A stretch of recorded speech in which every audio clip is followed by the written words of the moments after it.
It's great to be here with you. I'm very happy to be able to share with you some ideas on how you can overcome the tendency to engage in desperation selling. When I asked Gerhard what I'm going to do, he said, just change their lives. You got 30 minutes. So here's 30 minutes that'll change your life. We're going to talk about the 7 traits of desperate selling. Those are the 7 deadly sins. We're going to talk about one major attitude shift we need to encourage in ourselves and in others. And then finally, 6 practical steps to help us move to a high-performance selling environment. That's where we're headed. We're talking about transformation, which is a 4-syllable word which means change. And my question to you, and I think it's an obvious question to answer, do people like to change? And the answer would be no. My wife's a psychotherapist, so she deals with people who are trying to change, and as she puts it, most people don't want to change until they've been knocked to their knees and are gasping for breath. You think about a 12-step program, most people don't go into a 12-step program to bring about change until they've hit bottom. Most people don't go to see a marriage counselor until the next step is divorce court. You know, we don't readily embrace change. Research indicates that our brains are hardwired to think that the status quo, doing things the same way, is somehow preferable to the risk of changing. So recognize that as sales leaders, you may have people who are not doing very well, who are engaging in dysfunctional sales activity, and they're not going to want to change. So part of our challenge is A, to diagnose it, and then B, to motivate a change that will actually help them be more successful. Let's start with the diagnostic part. What are the 7 traits of desperation? It's actually pretty easy to see. The diagnosing of the condition is not that hard. In fact, research has indicated that we can spot somebody who's desperate in less than 4 minutes.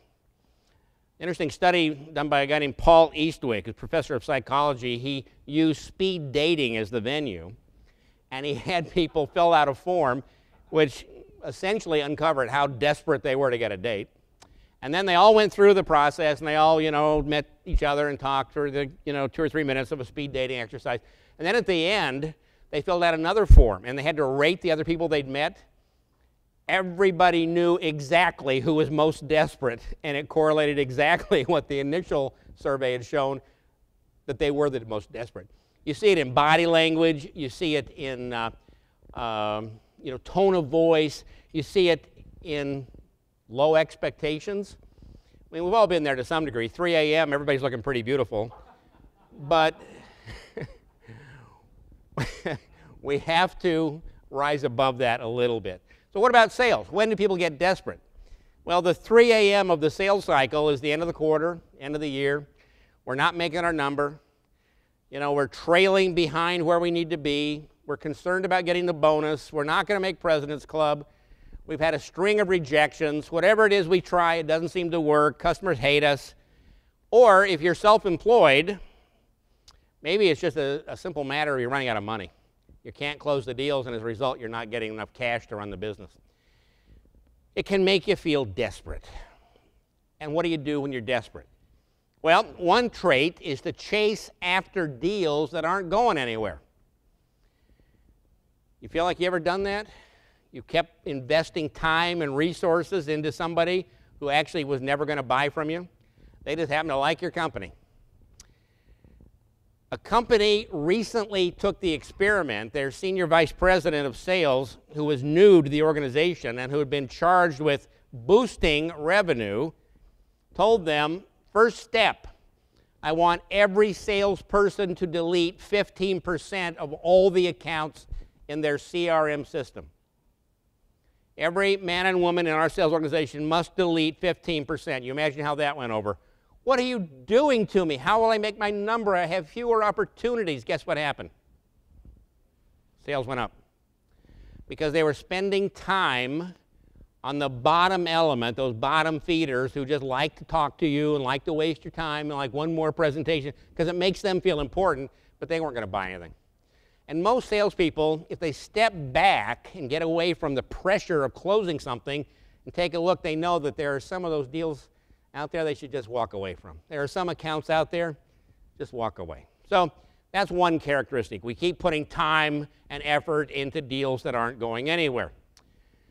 Number 2, willingness to pursue deals that have a very low probability of winning.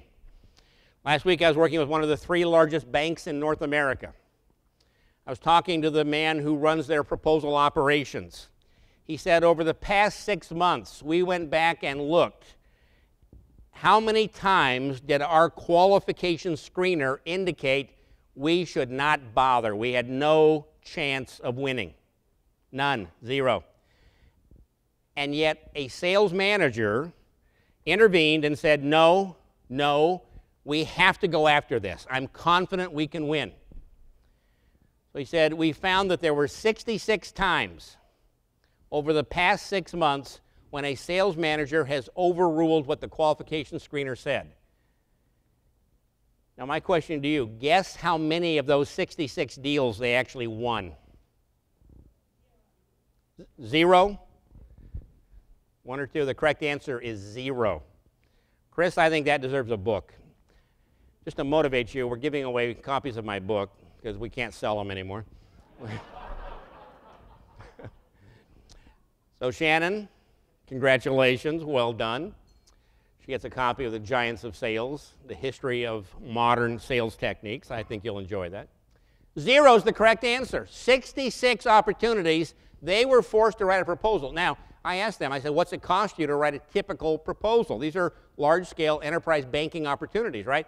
He said it ranges between $10,000 and $20,000 of time and effort for the bank to issue that proposal in response to a complex RFP. Do the math. In 6 months, they wasted at least $700,000 on something that was going nowhere. That's desperate. It's either desperate or it's stupid. Trait number 3, starting to cut price as soon as you meet the least bit of resistance. Buyers are trained to act like poker players. Well, you know, we'd love to work with you, but the price is too high. Gosh, I love what you have to offer. It's much better than your competition, but you know, their price is really much more competitive. Have you heard any of this stuff? It's called playing poker. A guy named Dr. Reed Holden at Columbia University did a study of buying practices, and he found that although only about 27 to 30% of all buyers are true price buyers, that all that matters to them is the cost, and they see everything as a commodity, over 85% engage in poker playing and pretend to be price buyers.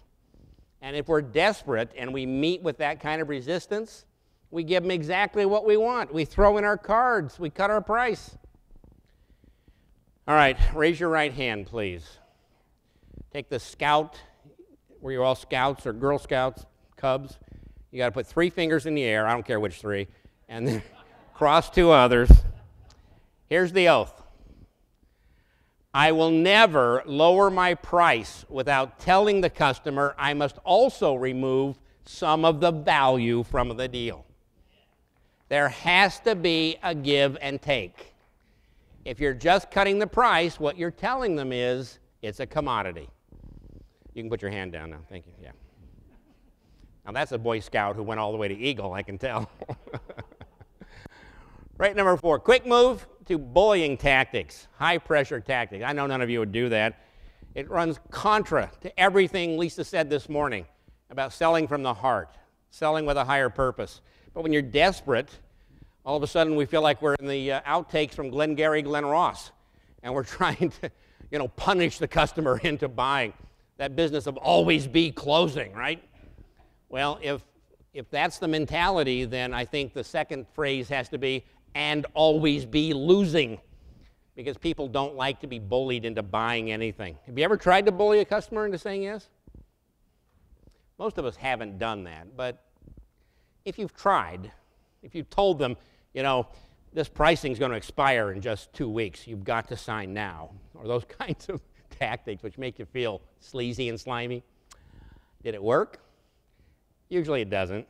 And if they did sign, were they good, referenceable customers? Not usually.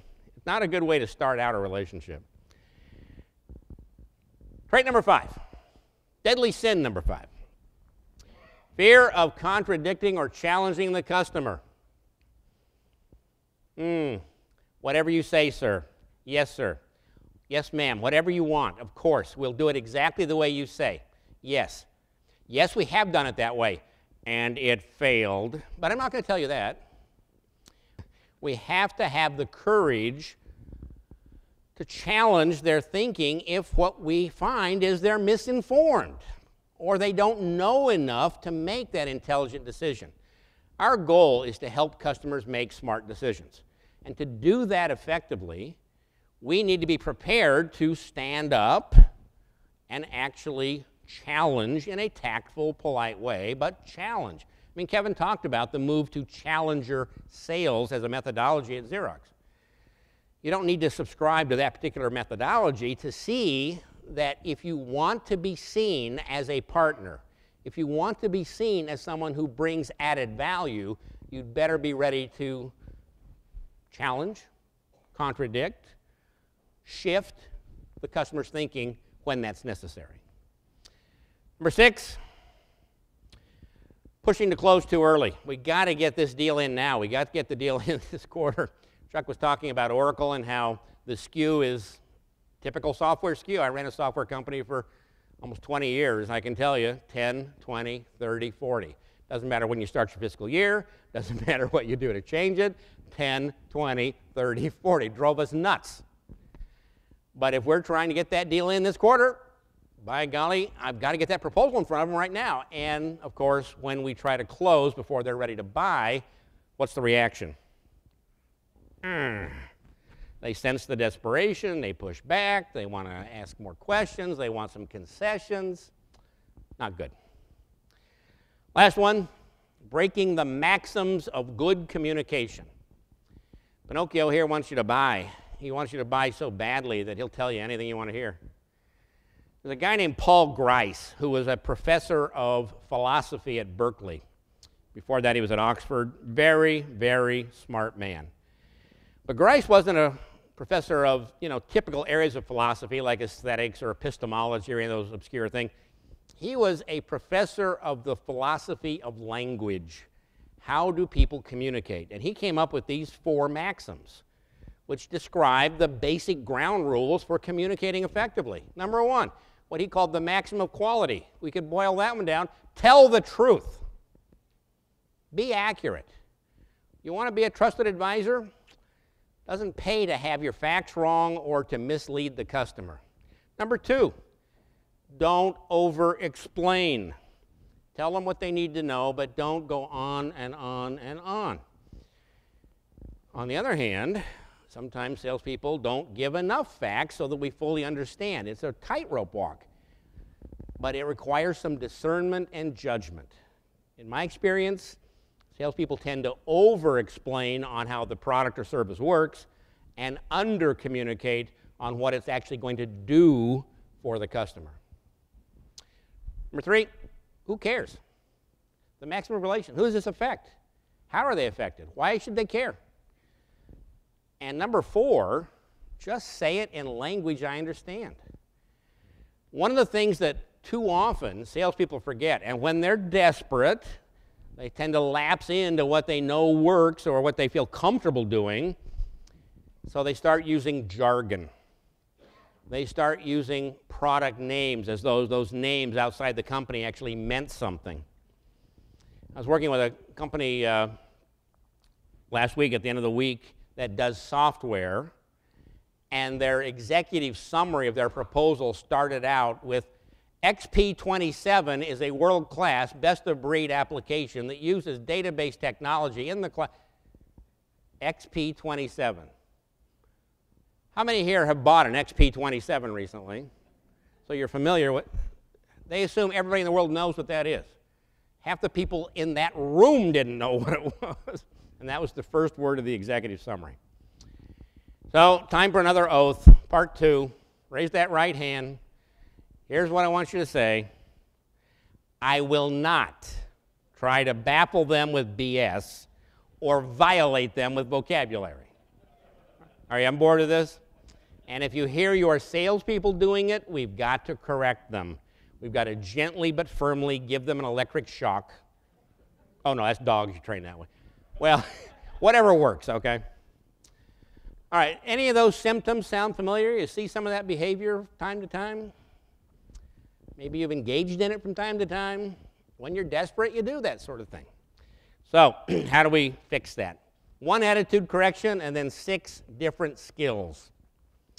The attitude correction. Desperation comes when people start feeling hopeless. If they feel like nothing they do matters, nothing they try matters, then very quickly they become desperate. This is their job, this is their livelihood, and they feel like it's spinning out of control. And there may be another number of reasons that's happening to them, but we've got to stop that attitude as quickly as possible. And as sales leaders, you can intervene here. Sit down with the person who's engaging in this kind of desperate behavior. Revisit with them some of the successes they've had in the past, some of the really cool deals they closed.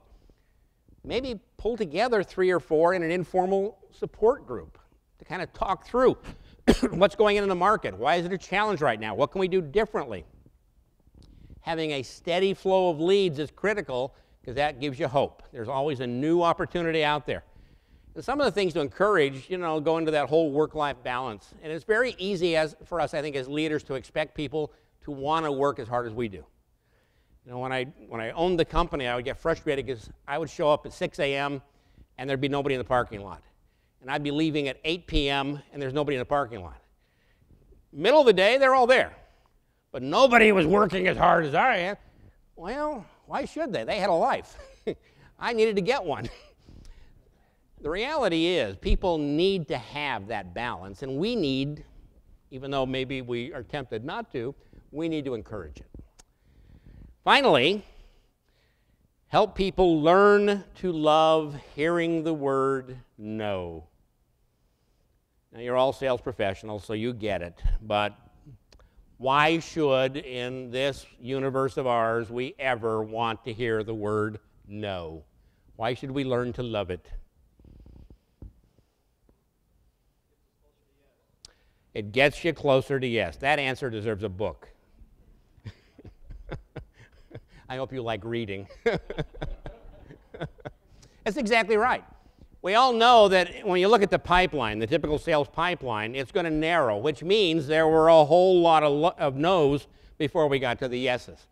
So hearing a no just means that statistically we're closer to yes. When we did our sales planning, we knew that we had to generate 20 leads to get to 10 first presentations, to get to 5 proposals, to get to 3 closed deals. Or whatever the ratio was, but it clearly meant there were more no's along the way than there were yeses. But the yeses were valuable enough that they made all the no's go away. So help the folks keep their focus on what that really means. All right, so how do we get there? 6 steps to becoming more high-performing, helping our people become more high-performing sales professionals. Step number 1.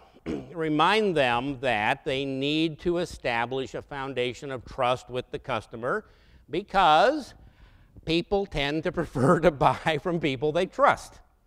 All things being equal, if I trust you and I think you're a con man, I'm probably going to choose to work with you. And sometimes it's not because I don't think you're honest. It could be because I don't think you're knowledgeable enough. You don't understand my business. There are 3 aspects to trust. And as part of our sales coaching and sales mentoring, it's a good idea to keep an eye on all 3 of them, see how people are doing. Trust is essentially 3 factors. Trust equals credibility. Do you really appear to be an expert? Do you know your own stuff cold? And do you see how your stuff is going to help me? That's credibility. times rapport. Do I like working with you? Do you seem to have my interests in mind? Do you answer my questions promptly? Do you return my phone calls? Do you give me straight answers? Do you actually seem to be a little bit interested in me as a human being, not merely as a means to getting a contract? It's the old Dale Carnegie stuff, right? It's winning business by winning friends. So if you had high credibility and high rapport, you should have high trust, except there's one other factor, and that's to what extent do you appear to be self-serving? To what extent do I think, do I smell, do I sense that what you're really after is closing a deal? And you don't actually care what I do as long as you sign my, the contract that I'm putting in front of you. If that's the case, it really cuts down on the trust. I'll give you an example of this. Today is my mother's birthday. She turned 92 today. You might want to send her a birthday greeting. She's on Facebook every day. Her name is Viola Sant. Wish her a happy birthday if you wish. She's not on LinkedIn yet, but I'm sure she'll get there shortly. She lives on email. She goes to yoga 3 times a week. She belongs to 2 book clubs. She just finished David McCullough's book on Truman and took notes and explained to me where McCullough went wrong. So for a 92-year-old woman, I mean, it's about as healthy as it gets. She drives herself around town, driving kind of like Danica Patrick, just screeching up to stop signs. She's doing great. But she does have a hobby. And her hobby is going to the doctor. Her whole life she's been a hypochondriac.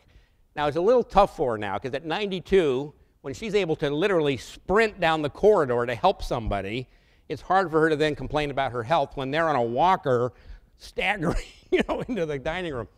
So it's a little frustrating, but she can at least go see her doctor and tell him how lousy she feels.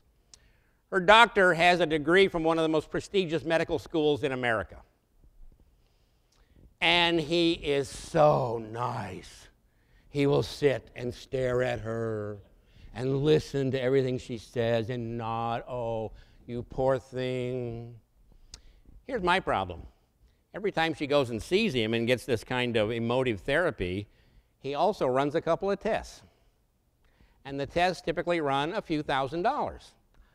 Okay, it's Medicare, but he's still gypping somebody. 2 years ago, she had a mild heart problem. She had to be hospitalized overnight to adjust her meds. She went to see him the following week, and guess what he said? Mrs. Sant, we probably need to run a stress test to find out what's going on with your heart. You know what a stress test is? It's where they wire you up and they put you on a treadmill and they have you run as hard as you can until you collapse. And then they monitor what the heart's doing to find out where the problems are. I got news for him. I can tell him what's wrong. She's 90 years old. That's what's wrong. She doesn't need to be on a treadmill. But if he had convinced her to do that, it was $8,000. Do I trust him? About as far as I could throw that screen that's in front of me. I don't. And luckily, since the cardiology problem, she's actually kind of fallen in love with her cardiologist now, so she goes to see him. It's fine. And he's actually cutting back her meds, so that's good. We want to be the kind of person they can trust. Now, what happens? Too often when we go in, we'd make a sales call, we'd call them on the phone, we have that initial contact. What do? We do the company history. We were founded in 1983 and quickly became one of the 2 largest providers. And over the last few years, then we've made 6 acquisitions, and we now have 4,000 employees in 27 countries. Really? Really? Part of what I do is I review sales presentations, and over half of them start out with who we are, our vision, our values, our history. Why don't you just give them Ambien and get it over with? Where we need to focus is establishing or maintaining rapport and minimizing their fear. We're going to have our interest in mind instead of theirs. And talking about ourselves isn't the way to do it. Talking about them, focusing on their situation, that might work. All right. Tip number 2.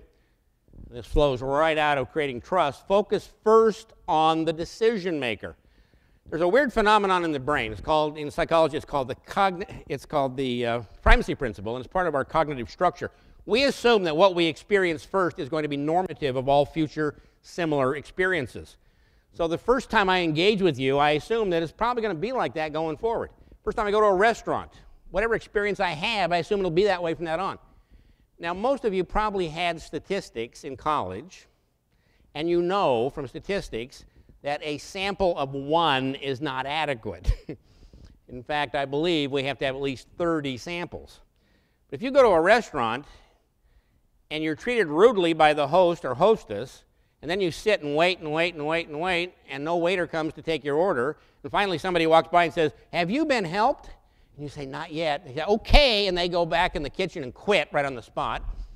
You wait another 20 minutes, finally somebody takes an order, the food comes out, it's cold, it's greasy, and it's gloppy, and halfway through the meal, a cockroach crawls across the table. Most of us don't need to go back 29 more times to figure out this place really sucks. We get that. We can trust that initial impression. We need to make sure that when we're talking to the customer, the initial impression they're getting is a positive, persuasive one. So Cicero, the famous Roman statesman and orator, I went to high school with him, I knew him well, said, "If you wish to persuade me, you must think my thoughts, feel my feelings, and speak my words." Probably the best succinct advice on persuasion I've ever seen. There is some doubt that he actually ever said that, but I was speaking in London one time, and a former Oxford classics scholar came up to me and said, "You know, I read in your book this quote from Cicero, and I've gone through the concordance. I can't find that he ever actually said that." I said, "Okay, just scratch it out and put my name on it then." It's still true. But what is he talking about? He's talking about understand the customer's level of expertise. We tend to talk to ourselves when we're nervous or desperate, rather than taking a deep breath and slowing it down and adjusting and using less technical language, focusing more on them, simplifying the vocabulary. What we need to focus on primarily is the audience who is completely uninformed or somewhat familiar. Those ones who have been on the internet, been looking at different options, they've done their 40, 50, 60% of the sales cycle already. They're still not experts. We have to help them gain deeper understanding, and so we've got to meet them where they live. In my experience, salespeople always overestimate the customer's level of understanding. We think they know more about our stuff than they actually do. There is no penalty for being too clear. Nobody has ever said, "You know, we'd like to buy from you, but we understood everything you said. Where's the mystery? Where's the excitement?" Nobody says that. This looks like it makes sense. This is clear. We're moving forward. We also need to modify to adjust so that we're speaking and delivering the message the way our customer wants to hear it. And that gets into personality type. Now, in reality, in more complex deals, you'll have all these personality types represented. But when it comes down to it, the two that are dominant are the analytical and the pragmatic. The analytical type likes a lot of detail, and they typically take on the assignment of reading the body of your proposal, looking at the stats, going through the spec sheet, giving you close attention. But what does the economic buyer look at? What do you got? What's it going to do for me? And what's it going to cost? They want it very much bottom line for them. The other two tend to drop out in group decision making. And then finally, we need to understand what's the role of my key decision maker.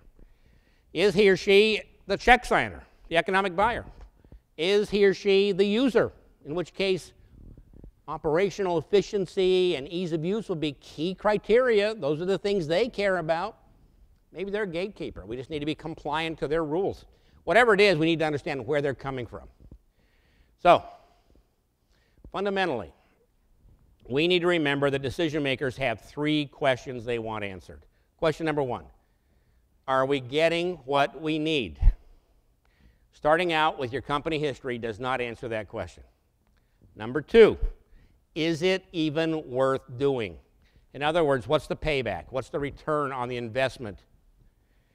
As I mentioned at this outset, people have a bias toward the status quo. In research by Daniel Kahneman, part of the research for which he received the Nobel Prize in Economics, showed that it takes a lot more value to overcome the reluctance to spend. It's not 1 for 1. It's not that it'll pay back in 6 months. No. They want to see sometimes 300 or 400% return on the investment before they feel like moving. And question number 3, can they actually deliver? And sadly, that's often the only question that gets answered. Let me tell you about our product. Let me tell you about how we deliver it. But if we haven't answered the first 2, they don't care.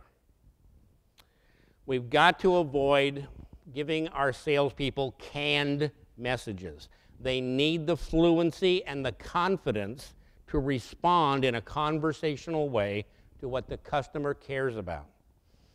One of the key messages I think we've heard today is that to transform the sales force, we need to transform the salespeople and empower them to engage as peers with the buyer. No canned messages. All right. Tip number 3, don't inform them, persuade them. The brain has evolved to select certain kinds of content depending on what we're trying to accomplish. Consciousness is intentional or purposeful. And part of what research into neurolinguistics shows is that there are 3 dominant ways we listen to messages. Number 1, we want to get facts that we need so we can do our job. Number 2, we want somebody to give us their opinion because we respect them and think they might be an expert, could help us make an informed decision. Every time you pick up a copy of Consumer Reports and look at their ratings on refrigerators or frozen curry or snow tires or whatever it is you're looking at, you're asking for an opinion, an informed opinion. But our job isn't to do facts. It isn't to do opinion. Our job is to help the customer decide. Because what is persuasion? Persuasion is the flip side of decision making. From their standpoint, they want information, content that will enable them to make a smart decision. And our job is to deliver exactly that. So how do we do it? The answer is you got to get your nose fixed. Now, some of you don't need it, but I think you know if you need your nose fixed. And what am I talking about? I'm talking about the structure of persuasion. The acronym KNOWS stands for the 4 elements of a persuasive message. Restate our understanding of the customer's needs, issues, problems, or challenges. That engages them because it focuses on the pain. Then, and this is the part that sometimes is counterintuitive, focus on the outcomes they get by solving those problems. How will they benefit? This is where we focus on the gain, not the pain, and it's gain that motivates people to take action. How many needs and problems are there in your organization that aren't going to get addressed? And if I asked you why you don't do something about that, the answer would probably be, it's just not worth it. You don't want the customer saying, it's just not worth it. In some domains, your biggest competition is doing nothing. By focusing on outcomes, demonstrating bottom line impact, we overcome the temptation to do nothing. Number 3, what do you got? What's your solution? Recommend a solution. Don't just describe it. Don't lapse into information. And finally, prove to me you can do it. Give me some examples, case studies, evidence. That structure of persuasion, we have found in a survey of more than 400 companies we worked with, increases win rates 37%. Same products, same pricing, same customer community, but by delivering the message the right way, people are more disposed to say yes. That nose pattern, as you can see, answers the 3 questions. By addressing their needs, they can see, yeah, we're getting what we need. And by focusing on outcomes, they hopefully are convinced, yeah, it's worth doing. And the last 2, the solution we offer and the proof we can deliver on time and on budget, Yeah, they can really do it. All right, 3 other tips. I'm just going to mention them.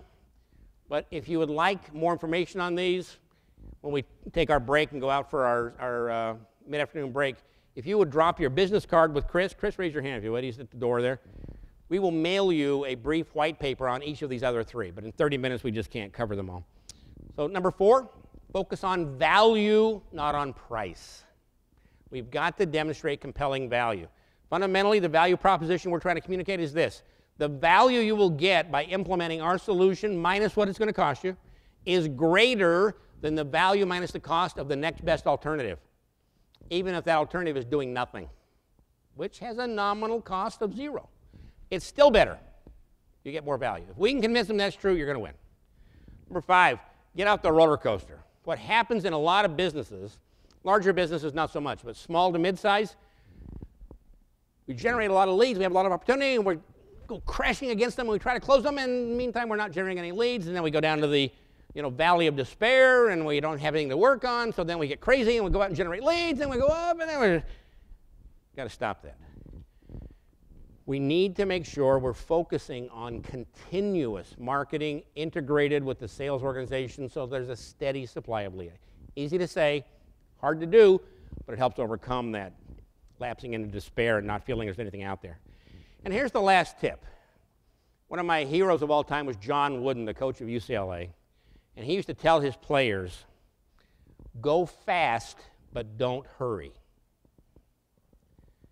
Close the deals, but don't rush. Slow it down, listen carefully, respond to the customer. If you do, you'll see that creative moment when you can actually add value, establish a stronger commitment, help them make the right choice. So in summary, well, build trust, tailor the message to the customer, make sure that you're using persuasive structure, that nose pattern, get out the roller coaster, show some compelling value, and finally, slow it down. Folks, thank you so much. It was a real pleasure to share some ideas with you. I hope they're helpful.